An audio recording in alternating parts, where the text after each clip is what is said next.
आपने गुरु जी मैंने जिंदगी में पुण्य किया, पाप किया नहीं, कोई गलत काम नहीं किया, या किसी की संतान नहीं होती, डॉक्टर की भाषा में जाएं तो डॉक्टर कहे फिजिकली तो आप दोनों फिट हैं, अब संतान क्यों नहीं हो रही है, हमारी साइंस को जवाब नहीं दे सकती। भाई साइंस तो फिर दोनों फिजिकली फिट हैं तो ठीक होना चाहिए। जब तुम दोनों शादी लव मैरिज की है तो दोनों प्रेम रहना चाहिए फिर, और तुम लव मैरिज की और 6 महीने बाद भी तुम पैजार होते हो तो लड़ाई झगड़े करते रहते हो। ये पिछले जीवन को, उनके संबंधों को, तुम्हारे मेरे संबंध इस जीवन के हैं मगर पिछले जीवन के जरूर रहे होंगे। बिना मेरे और तुम्हारे पिछले जीवन के संबंध हुए 400 किलोमीटर की यात्रा करके नहीं आ सकते आप। तुम जाते नहीं पड़ोस के गांव में, पड़ोस के गांव में भी कोई 5 साल बाद जाते हो और यहां आ जाते हो तुम दौड़ करके। ये तुम्हारे मेरे संबंधों का एक उदाहरण है, ये तुम्हारे मेरे पिछले और इस जीवन के संबंधों का कारण है। ऐसा हो ही नहीं सकता कि तुम इस जीवन में मुझे मिले हो, मैं तो तुमसे परिचित हूं, तुम पिछले जीवन में कहां थे, मुझे कितनी बार मिले, कहां थे, कैसे स्थिति थे, कब दीक्षा दी, तुम्हें पता नहीं है, तुम्हें पता नहीं है। इसलिए इस जीवन को समझने के लिए और उस जीवन को भी समझने के लिए साधना पक्ष ही महत्वपूर्ण है। और वो साधना इस शारदीय पूर्णिमा को ही संपन्न की जा सकती है जो आज का दिन है। आश्विन पूर्णिमा को उस साधना को भी संपन्न कर सकते हैं जिस साधना के माध्यम से हमें अपने पिछले जीवन का ज्ञान हो। ये ज्ञान हो कि पिछले जीवन में ये मेरी पत्नी थी, या कोई दुश्मनी थी, या मेरा बेटा था भी नहीं था, मेरा पुत्र कहाँ था, मैं कहाँ पैदा हुआ, मेरे जीवन का चिंतन क्या था, मेरे जीवन में क्या पाप किए, मेरे जीवन में क्या पुण्य किए, इस जीवन में जो मुझे रोग है वो किस कारण से है, इस जीवन में संबंध है वो किस कारण से है। ये सब समझना भी जीवन का एक आवश्यक तत्व है और वह केवल गुरु के माध्यम से ही समझा जा सकता है। और वह ऋण जब तक आप गुरु के प्रति नहीं चुकाएंगे तब तक आप जीवन में पूर्णता पा ही नहीं सकते। ये जीवन का पहला उदाहरण है, ये जीवन का अंतिम उदाहरण है। जब तक आप गुरु ऋण को नहीं चुका सकते, और मैं इसलिए नहीं कह रहा हूं मैं गुरु से आप मेरा ऋण चुकाएं, मैं तो आपको आशीर्वाद दे रहा हूं कि मेरी तरफ से आपको सब ऋण माफ है, मुक्त है। आपने जो कोई आदमी 500 रुपये उधार लेता है और साहूकार कहता है चलो 500 रुपये माफ किए ले जाओ, तो फिर आपके ऊपर ऋण नहीं रहा। मैं तो कह रहा हूं कि आपका मेरे ऊपर कोई ऋण नहीं है, मैंने आपको सारा ऋण माफ किया, मगर मेरा इस कहने से वो 500 रुपये उधार लिए हुए खत्म नहीं हो सकते। आपके मन में तो ये बात रहेगी कि मैंने 500 रुपये लिए थे, देने थे, उसने उदारता की वजह से, सहदाती की वजह से माफ कर दिया, मगर मैंने कर्जा जरूर लिया था। और आपका भी और मेरा आपसी संबंध, मैंने आपको ज्ञान दिया होगा, चिंतन दिया होगा, साधना दी होगी, ध्यान दिया होगा, धारणा दी होगी, और आपको जीवन की ऊंचाइयों पर उठने के लिए, आपकी समस्याओं को सुलझाने के लिए जरूर आपका एक चिंतन किया होगा, और वो कर्जा जरूर आपके ऊपर रहा होगा। आपका भी मेरे ऊपर कर्जे हो सकते हैं, तो मैं उस कर्जे को समझता हूं, आप समझ नहीं पा रहे हैं। आपको ये मालूम नहीं कि गुरु का मेरे ऊपर क्या कर्जा है, कौन सा कर्जा है, कितना कर्जा है। और जब तक उसको समझेंगे नहीं तब तक साधना में कहीं कहीं कोई बाधाएं अड़चनें आती रहती है। ये दूसरी स्थिति है। उस पाप समन को, वह जो पाप है, पाप का मतलब है कर्जा नहीं उतारना, अपने आप में पाप है। अपने कर्जे से मुक्ति नहीं पानी पाप है, अपने कर्जे से मुक्त हुए बिना समाप्त हो जाना पाप है। इसलिए पाप समनी साधना भी इसी पूर्णिमा को संपन्न हो सकती है। रोग निवृत्ति के लिए, अपने पापों को समाप्त करने के लिए, अपने कर्जों को समाप्त करने के लिए, अपने पिछले जीवन को देखने के लिए, और पूर्ण लक्ष्मी प्राप्ति के लिए। पूर्ण लक्ष्मी प्राप्ति का मतलब यह है कि मेरे एक गुरु थे सन्यासी, गुरु का मतलब कोई स्वामी सच्चिदानंद जी नहीं, इससे पहले भी हिमालय में तो मैं बहुत रहा, करीब 19-20 साल रहा, और तुमसे ज्यादा तेजस्वी, तुमसे ज्यादा ताकतवान, क्षमतामान, हिम्मत के साथ अकेला रहा। उसमें बीच में एक सन्यासी मिले थे, उन्होंने एक बात कही थी, वो बात आपके मेरे जीवन में एक सही उतरने वाली घटना है। उसने कहा कि आपने जिंदगी के 50 या 60 साल में आप लखपति बन गए, ये बहुत बड़ी बात नहीं है। ये आपके पास 5 लाख रुपए या 25 लाख रुपए हैं, ये बहुत बड़ी बात नहीं है। ये आप स्वस्थ हैं या तंदुरुस्त हैं, ये भी बहुत बड़ी बात नहीं है। बड़ी बात तो ये है कि जीवन के अंतिम क्षण तक आप उस स्टैंडर्ड को मेंटेन करें, ये बहुत बड़ी बात है। उस स्टेज पे रहें। आज आप बहुत स्वस्थ हैं, आज से 2 साल बाद आप बहुत बीमार हैं, इतने अधिक बीमार हैं कि आप खाट से उठ नहीं सकते। तो आज जो आप चिंतन कर रहे हैं वो पूरे जीवन पर चलेगा, ऐसा कोई जरूरी नहीं है।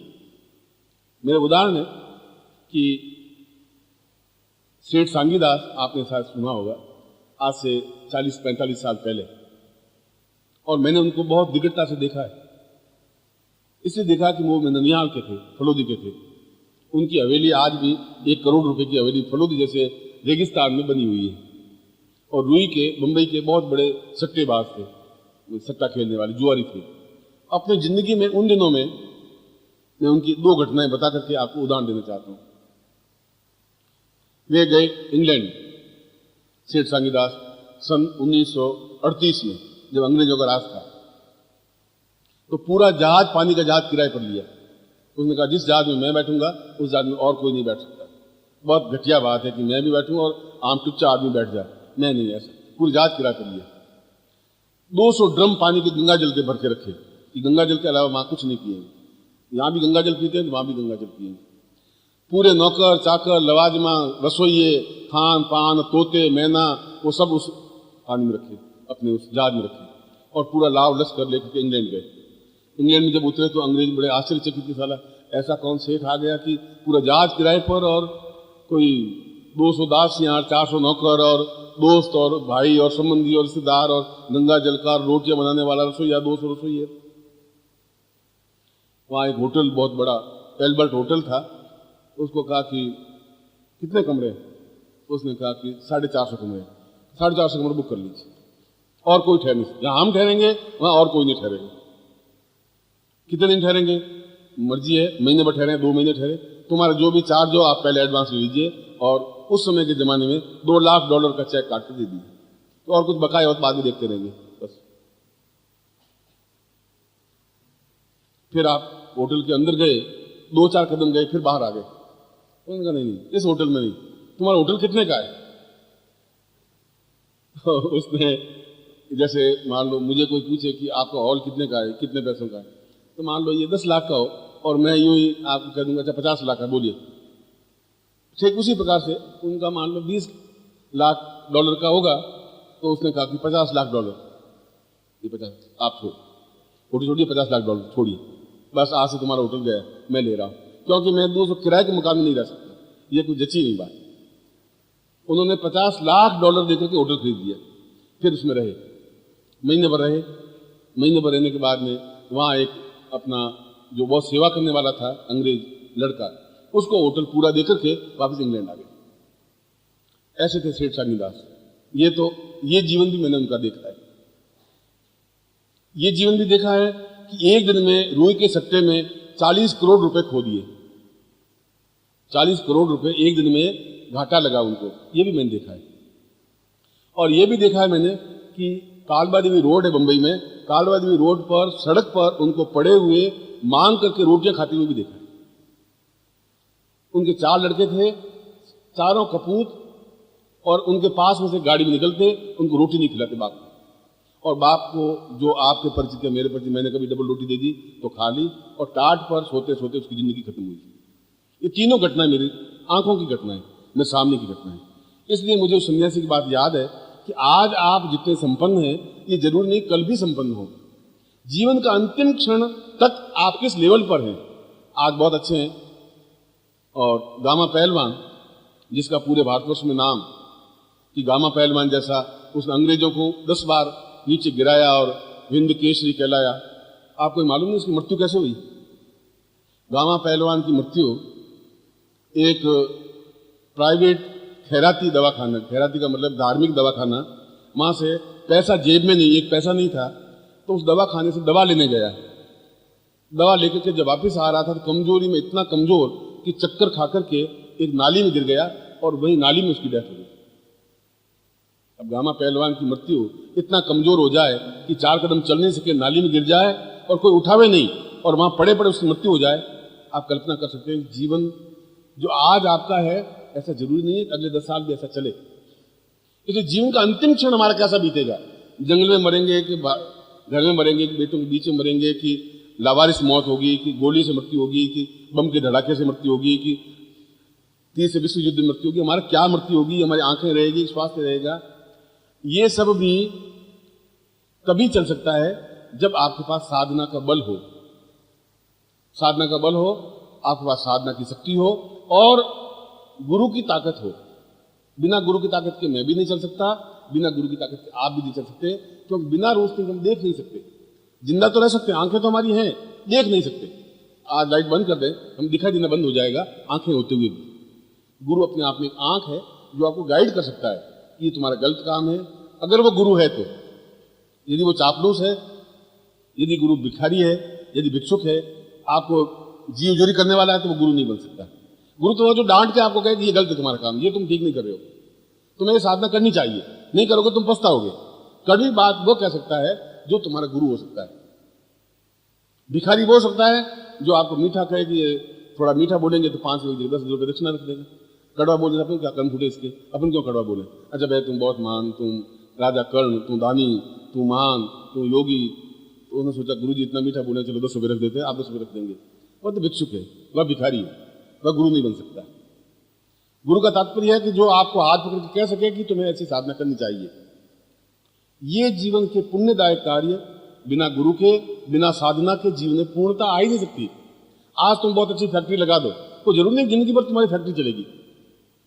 आज तुम लखपति हो, आज सेठ सांगीदास हो, अंतिम समय तुम्हारा सेठ सांगीदास का कैसा बीतेगा कुछ कह नहीं सकते।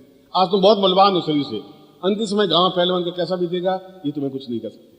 अंतिम क्षण तक हम उसी सम्मान पौरुष के साथ व्यतीत करें, उतनी साहस के साथ करें, चलते फिरते। हमारे पूर्वजों ने कहा है कि आंखें देखते हुए, राह चलते हुए हम चले जाएं, ये जीवन का सबसे बड़ा पुण्यदायक कार्य होता है। ये सारी स्थितियां साधनाओं के माध्यम से प्राप्त हो सकती हैं, और इस प्रकार की साधनाएं केवल शरद पूर्णिमा को ही संपन्न हो सकती है। पूरे साल में और किसी दिन इस प्रकार से नहीं हो सकती। पूर्व जन्म को देखने की साधना केवल शरद पूर्णिमा को तुरंत हो सकती है। कुछ दिन ऐसे होते हैं जहां तुरंत कार्य होते हैं, सफलतादायक कार्य होते हैं, लक्ष्मी प्रदायक कार्य होते हैं। कभी आपका मेरा सहयोग रहेगा, संबंध रहेगा, सहयोग रहता नहीं है। आप दौड़ते हुए आते हैं, हाँफते हुए आते हैं कि मैं यूपी से आया हूं, गुरुदेव गुरुदेव आप बहुत महान है। ये क्या प्रश्न। बाहर तो होती भीड़, 50 लोग और ताके हुए बैठे रहते हैं। गुरु जी मैं पैसों से बहुत बीमार परेशान, ठीक, तो मैं कुछ उपाय करते तुम्हारा लक्ष्मी मंत्र लिख देते हैं। तो मैं लक्ष्मी मंत्र लिख दे दिया, अब मंत्र जेब में डाल दिया, आप घर चले गए, मैं अपनी जगह बैठ गया। आपकी मेरे संबंध संपर्क साहचर्य कम हो पाता है। कभी ऐसा क्षण प्रभु का आए, आप हमारे साथ में 5-7-10 दिन व्यतीत करें, मैं भी फ्री हूँ, आप भी फ्री हूँ। आप भगवान से प्रार्थना करो कि 5-7 दिन बिल्कुल गुरु जी निश्चिंत रह के मेरे साथ रहें, और मैं भगवान से प्रार्थना करता हूँ कि आप भी 5-7 दिन मेरी सेवा कर सको, साथ में रह सको। ऐसा कोई क्षण आए तो आपको एहसास होगा कि साधनाएं क्या होती हैं और प्रत्यक्ष शक्तियां कैसे आके उपस्थित होती हैं। अगर हम लक्ष्मी का मंत्र जपें, लक्ष्मी आपके आंगन में नृत्य नहीं करे तो साधना क्या की, फिर मंत्र हुआ ही क्या, फिर गुरु क्या चीज हुई, फिर किस प्रकार से आप मंत्रों की ताकत बता सकते हैं। उतावली में एक दिन में आम नहीं पक सकता है। आज आम का पेड़ बोया और ऊपर देखो आम लगा नहीं, सारा क्या हुआ, गुरु जी आम नहीं लगा। अरे भाई तुमने बोया तो पेड़ आज तो पूरा जेब में पर्चा डाला नहीं अभी तो, और गुरु जी लक्ष्मी आई नहीं, लक्ष्मी आई नहीं। अब लक्ष्मी पत्नी की आवाज है तो 4 आवाज 2 पत्नी आती है, एक आवाज में पत्नी भी नहीं आती, लक्ष्मी कहां से आएगी तुम्हारी। तो ऐसे नहीं आ सकती। मगर वो तो आपके, मैंने कहा कि ये सब मंत्रात्मक जो शक्ति है वह डेफिनेटली, मैं बहुत साल पहले जब सन्यासी था तब मैंने एक लक्ष्य चंडी यज्ञ करवाया था, जहाँ लक्ष्य चंडी के 1 लाख पाठ होते हैं, बेंगलोर में, नहीं मैसूर में।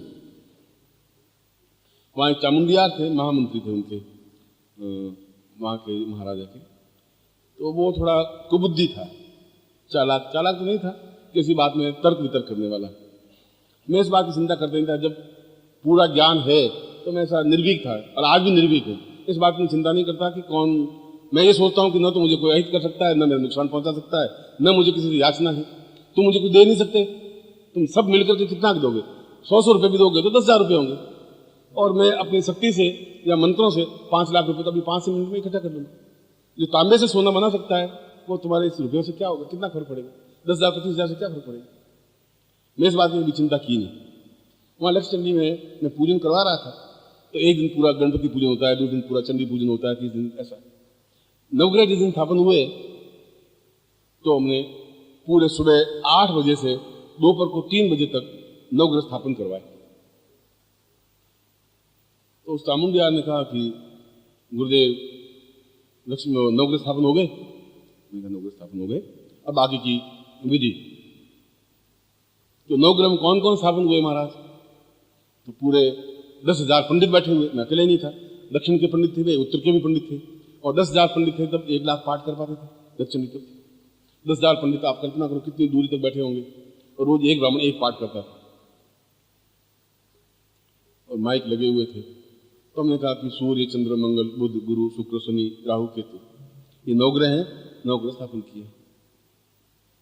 तो माइक पर बोला कि आप बुरा नहीं माने तो एक बात कहो, तुम बोल तो दे, बुरा तो माने तो बाद में मानेंगे, अच्छा मानेंगे तो बाद में मानेंगे, अब तुझे बोलना है तो बोलना ही है, अब तुम बोलो पहले। तो उसने कहा कि सूर्य तो बड़ा ताकतवान होता है, शक्तिवान होता है, सूर्य को बड़ा तेज होता है, आंच बहुत गर्मी होती है, उसको तो हम देख नहीं सकते, और आंख से आंख मिला तो आंख में पानी आता है, तो आपने उस सूर्य को इस लकड़ी के बाजूट पर स्थापन कर दिया। स्थापन कर दिया, बिल्कुल स्थापन कर दिया।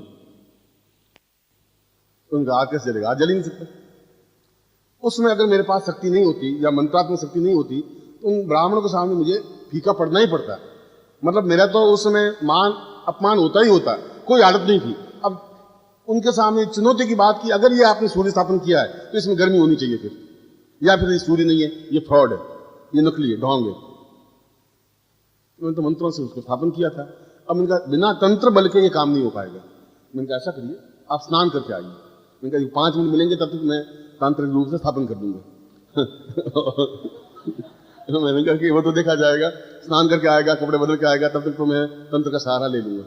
मैंने कहा आप अशुद्ध हैं, तुम्हें देखना ही पाप है, ये समझ ले। अब सबके सामने कोई फटकार के बात करे तो पानी तो उसका पानी पानी होता ही आदमी। अब इसका कहने के लिए भी हिम्मत, वो महामंत्री, उसका बहुत बड़ी बात, वो भी ऊंची पद पर, तो देखना ही पाप है। मैं देख रहा हूं और मुझे पाप लग रहा है। तुम जाओ स्नान करके पवित्र होकर के और भीगे कपड़े पहन करके आना, ये जान रखना कि उससे क्या फर्क पड़ेगा। मैं कह रहा हूं अशुद्ध और गंदे सूर्य को कैसे हाथ लगाएगा? इस सूर्य देवता के लिए तो बहुत पवित्र होना पड़ता है। मैं लगा सकता हूं हाथ, तुम नहीं लगा सकते, फिर भी तुम्हें लगाना है तो स्नान करके आओ। उसने कहा आज तो इस सन्यासी को नीचे गिराना ही सारे को। उसके माइंड में ये बात, वो धड़ से गया और पानी डाला, पहुंच करके धोती भीगी पहन करके आया। तब तक उसको 10 मिनट लगे। 10 मिनट में तांत्रिक रूप से सूर्य को स्थापन कर चुका था वहां पर। अब कपड़े पर चावलों से उस सूर्य को स्थापन किया हुआ और वो आया। अब मैं हाथ लगा दिया, हाथ लगाने के बाद हाथ जल गया तो सबको, सबके सामने तेरा सिर मुंडवाऊंगा। 1, तू मेरे चरणों में गिरेगा। 2, और शिष्य बनेगा जिंदगी भर। 3, मंत्री नहीं रह सकता। या अगर ऐसा नहीं हुआ तो मैं सिर मुंडवाऊंगा, जटा फेंक दूंगा, मैं तेरा शिष्य बनूंगा, मैं जिंदगी भर तेरी गुलामी करूंगा। शर्त यही रहेगी, और शर्त बीच में कुछ नहीं। तो एक क्षण के लिए चौंका। उसने कहा कि माथा मुंडवाने की कोई बात नहीं, मैं मुंडू, शर्त पूरी है। शर्त तो एक ही रहेगी, मैं मुंडवाने को तैयार, ये जटाए बटाए फेंक दूंगा मैं, या फिर तुझे मुंडवाना पड़ेगा। और ये महाराजा बैठे हुए हैं, फिर महाराजा के सामने तुझे घसीट करके मैं शिष्य बनूंगा और घसीट करके ले जाऊंगा। चेले को तो मैं कुछ भी कर सकता हूं, मैं तो गुरु हूं। तो थोड़ा भयभीत हुआ।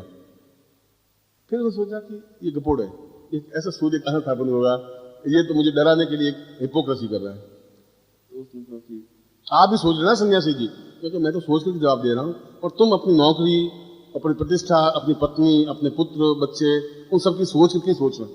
मैं तो सोच रहा हूं सब ब्राह्मण सन, तो पूजा पाठ भी अलग, मंत्र जाप गए अलग, चंडी पाठ गए अलग, सब हमारी बात सुने।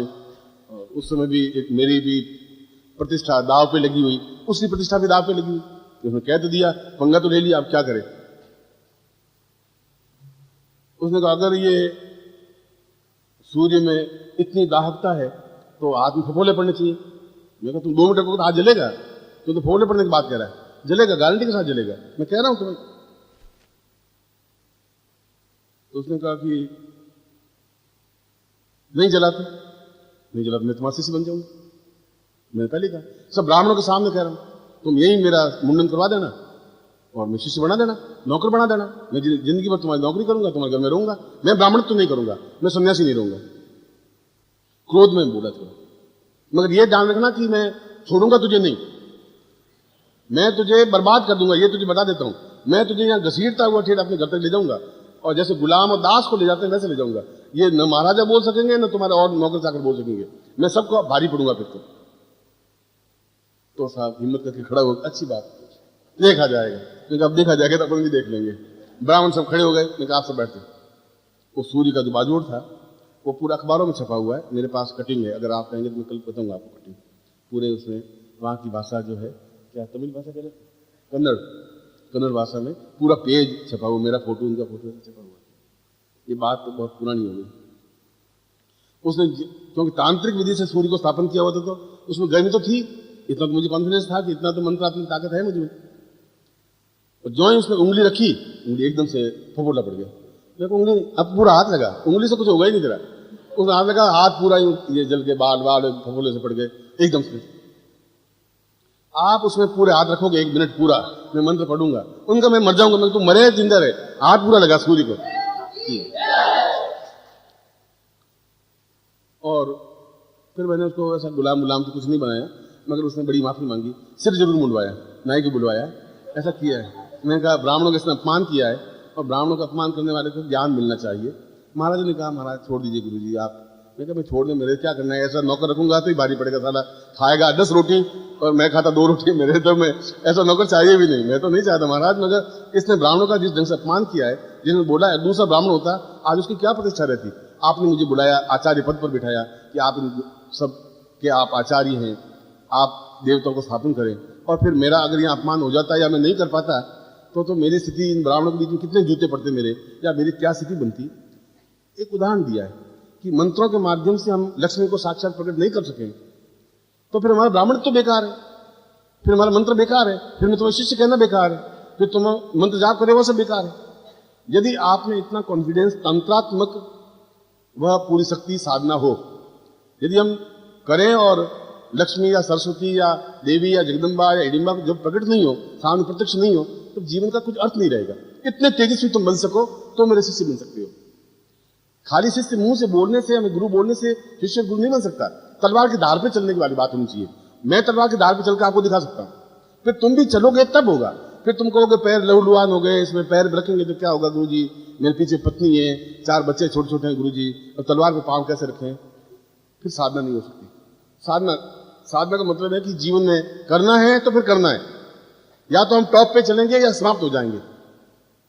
जीवन की ऐसी स्थिति साधना में होनी चाहिए, और ऐसी स्थिति में कोई नुकसान नहीं हो सकता। ऐसी स्थिति में जीवन का अंतिम क्षण गामा पहलवान की तरह व्यतीत नहीं हो सकता, शालिदास की तरह व्यतीत नहीं हो सकता। उसी शान के साथ हम पैदा हुए, उसी शान के साथ हम मृत्यु को प्राप्त होंगे, और मुस्कुराते हुए, खिलखिलाते हुए। मृत्यु हमें भयभीत नहीं कर सकती, हम मृत्यु को भयभीत कर सकते हैं। यह स्थिति जीवन की बननी चाहिए। इसलिए आज की रात्रि में मैं उन तीनों साधनाओं को आपको दे रहा हूं, जो पाप शमनी साधना है, जिसकी वजह से पिछले जीवन के जो कुछ आपके पाप हैं, जो कुछ ऋण हैं, वे ऋण समाप्त हों, शुद्ध और निर्मल बन सकें, और पिछला जीवन देखने की क्रिया आप में आ सके। एक तो पाप शमनी साधना, दूसरा लक्ष्मी प्राप्ति साधना, जिसकी वजह से जीवन के 80% समस्याएं दूर हो सकती हैं, बाकी 20% समस्याएं तो बाद में भी दूर हो सकती हैं। और तीसरी, जो मनोकामना सिद्धि, जो आपकी इच्छाएं हो, चाहे गृहस्थ की इच्छाएं हो, चाहे साधना में पूर्णता की इच्छा हो, चाहे सफलता की इच्छा हो, चाहे आरोग्य प्राप्ति की इच्छा हो, जीवन में जो भी जिसकी इच्छा हो, उन सभी प्रकार की इच्छाओं की पूर्ति के लिए भी आज की रात्रि आपके लिए अनुकूल है। इसलिए मैं आज आपको 3 मंत्र दूंगा, और तीनों ही मंत्रों को आपको मंत्र जाप करना है। आपको साधना में भी तीनों प्रकार की स्थितियां भी होगी। बैठे, सीधे बैठे। मैं उन तीनों वस्तुएं आप खोल के सामने रख दें, माला खोल के सामने रख दें, फिर मैं आपको मंत्र प्रयोग देता हूं। आपके सामने कुमकुम है, वो कुमकुम से आप तिलक कर दें अपने पहले, बाकी तो आपने स्नान कर दिया था, उसमें मंत्र प्रयोग करवा दिया था। कुमकुम से आप लाट पर तिलक कर दें। नमो शुनंताय सहस्रमूर्तये सहस्रपादाय शिरोरुबावे सहस्रनाम्ने पुरुषाय शाश्वते सहस्रकोटि उदाहरणे नमः। अर्चने गंधाम पांतो मृतेन दीक्षाम आपनोति, दीक्षा आपनो दक्षिणाम दक्षिणाम सदम आपनोति, सदयाम सत्यमापिते। हस्तवक्षालम, हाथ धो लीजिए, और फिर दाहिने हाथ में जल लेकर के संकल्प करिए। संकल्प का मतलब एग्रीमेंट। मैं इस देवता के साथ, हमारा एग्रीमेंट हो रहा है कि मैं ये मंत्र प्रयोग कर रहा हूं, तुम्हें मुझे ये फल देना है। ये संकल्प का मतलब है। ओम भारतवर्षे बरखंडे जम्बूद्वीपे शालिमां शाखे बुद्धावतारे समस्ते समस्मे को सम्मत 2049 आश्विन मासे श्री शुक्ल पक्षियास्तु पूर्णिमायां रविवासरे अप्राप्त लक्ष्मी प्राप्त सरकार संहारणम सकल मनुष्य कामना सिद्धर्थम लोके वासे भाईराज द्वारे सर्वत्र यश विजय लाभादि प्राप्ति वारिस्य पुत्रस्य बांधवस्य अखिल कुटुंब सहितस्य सबसो समस्त भय व्याधिरा पीड़ा मृत्यु परिहार द्वारा आयु आरोग्य काम गोत्रोत्पन्नो हम। अपना गोत्र उच्चारण करिए और जैसा गोत्र याद नहीं तो भारद्वाज गोत्र बोलिए। अनु शर्मा हम अपना नाम बोलिए। मम सपरिवारस्य सकुटुम्बस्य पूर्णत्व विविध साधना उपयोगी पूर्ण सिद्धिर प्राप्त में शारदीय पूर्णिमायाम सा गुरु साक्षिणे निखिलेश्वानंद साक्षिणताम पूर्ण सिद्धिर प्राप्त में स्वतुभ्यम संपर्दे। छोड़ दीजिए, हाथ जोड़ दीजिए।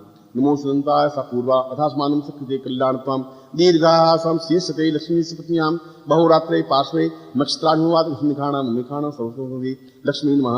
लक्ष्मान्ते तां मनोकामन्ति पूर्वाः स्वाचिन्तयामि अथास्मानं सकृते कल्याणत्वं दीर्घायुषां पुरुषां दीर्घ आयुष्यां मम सुखासां पूर्वसां तुभ्यं संप्रदे। यदि पापोऽहं पापात्मनां पापसुनिधा विधा अथास्मानं पाप सुनितां मम पूर्वजन्म ये जन्म समस्त पाप दोष निवृत्ति पूर्वकम मम चैतन्य मम निर्मलत्व मम सौक्षतां तुभ्यं संप्रदे। यदि मचनं बोल गुरु ब्रह्मान गुरु विष्णु गुरुदेवो महेश्वर गुरु साक्षात् परब्रह्म तस्मै श्री गुरु चरणकमलेभ्यो नमः। ध्यान मूलम गुरु मूर्तिर्पूजा मूलम गुरु पदम मंत्र मूलम गुरु वाक्यम मोक्ष मूलम गुरु कृपा मूकं करोति वाचालम पंगुलं यति गिरिं यत्कृपातं वन्दे परमानंद माधवम। गुरुचरणेभ्यो समर्पयामि गुरुं तं विद्यासा तुभ्यं संप्रदे। मंत्र देता हूँ। मंत्र देने का मतलब है गुरु बोले गुरुमुख से, तो मंत्र चैतन्य होता है। मैं बोलूं फिर आप बोले तो गुरुमुख से दिया हुआ मंत्र कहलाएगा।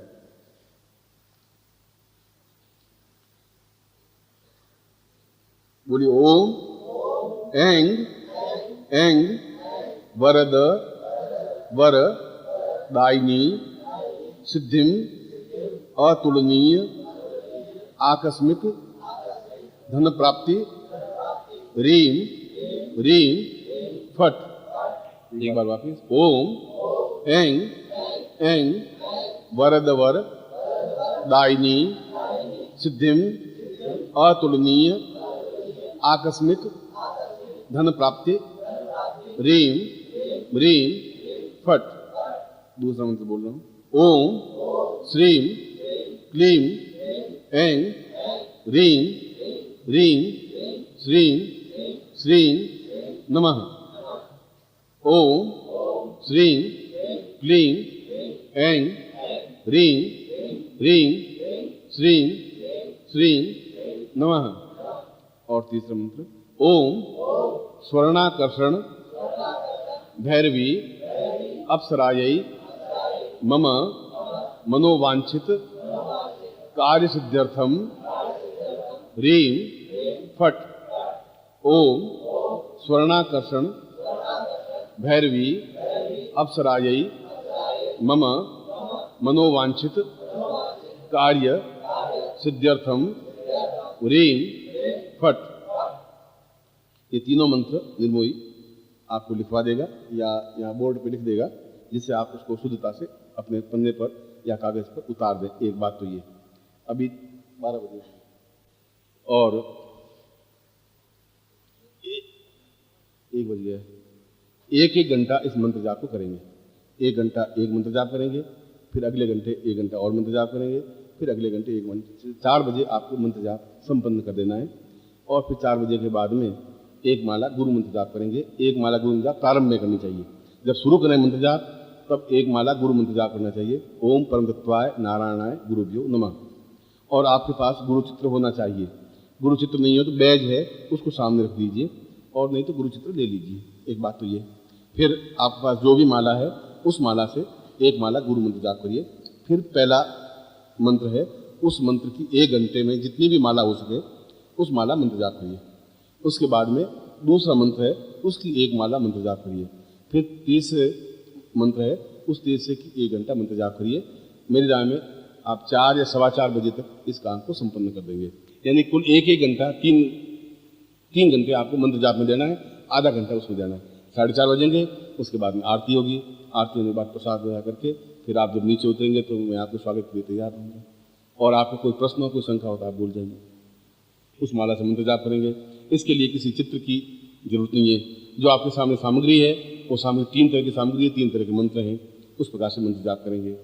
और बीच में आप मंत्र जाप से बीच में उठेंगे नहीं। अगरबत्ती दीपक की इसमें जरूरत नहीं होती है, सीधा मंत्र जाप